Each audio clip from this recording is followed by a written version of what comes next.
Happy New Year. Happy New Year. I made it. One more. Joe, what did you point to most, I guess, without giving away strategy, but that you guys didn't do effectively enough to stop Atlanta's run game in the first meeting?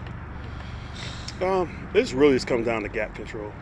Guys, whether it's up front, maintaining your gaps, whether it's the linebackers, secondary, fitting their gaps, they do a good job with their run game. Obviously, that's what they want to do, but you really have to adjust because they give you a lot of motions, a lot of shifts. So you really have to have your eyes in the right spot, and you really have to make sure you're adjusted the right way based on what they do.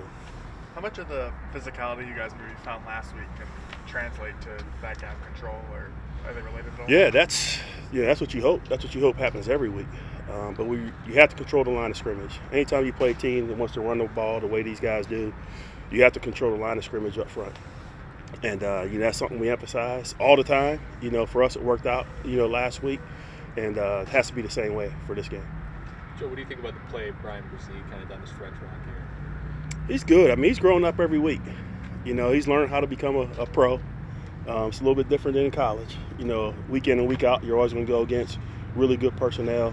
So he's in there. He's trying to win those battles with the hard double teams, things of that nature. But I definitely feel like he's getting better each and every game. Is that a position that's kind of hard to make the leap from college to pro, the interior defensive line? No, I mean, it's probably more like case-by-case basis based on the player. Because a lot of things you do as a D lineman, you've done in college. It's just that talent level week in and week out is always going to be the same. You're going to go against really good players. And he's talented. He's big, he's athletic. He provides things for us not only in the first, second down run game, but also as a inside pass rusher. With a player his stature, you don't see necessarily a lot of 6'5" D tackles. Is it hard for him to play low sometimes? No, I mean, we talk about it a little bit with all those guys up front, but you definitely have to play with pad level. But like I said, he's an athletic player. I think he's just going to continue to get better. I guess it's situational, right? Would there be some situations where he doesn't have to be as low, such as passing down and stuff like that? No, we want to be low all the time. Has he come on as a run defender? Yes. Very strong, quick. Yep. He's built the right way. How much joy did you get out of Johnathan Abram's performance? It was good. I mean, we showed up and we played well, especially in the first half.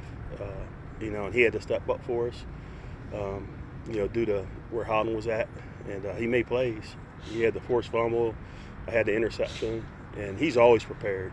He's a guy that's in the meeting room, always talking, calling out tendencies, things we're doing coverage-wise. So it was good to see him get that opportunity and be productive. What were your impressions of DeMario's run? What's that, DeMario? Hey, yeah, we trying to get down. Don't turn it back over. You know what I mean? But, hey, he probably played some running back in high school. You know what I mean? But, no, it was impressive. With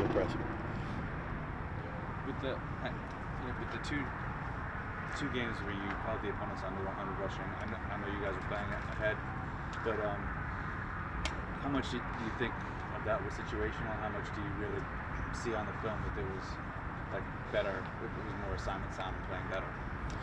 It always comes down to that. When you look at some of the better games, we're better up front just in terms of gap control. We're better fitting the run. And a lot of it comes down to missed tackles too.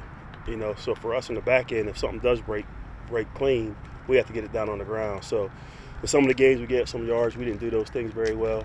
But when we do them, we play pretty good in the run game. How much does Atlanta's scheme kind of factor into that gap control being more difficult versus your standard run? It's tough. Like I said, they have multiple personnel groups. They line guys up all over the place, all types of shifts and motions, and it's really just to kind of get you out of position, get your eyes out of position, just to get you out of your gap. And they do a great job with that, and we're really going to have to be on it just in terms of, playing together as a defense.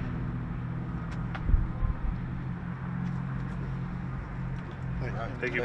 That's it. All right, let's go get this one. See what happens.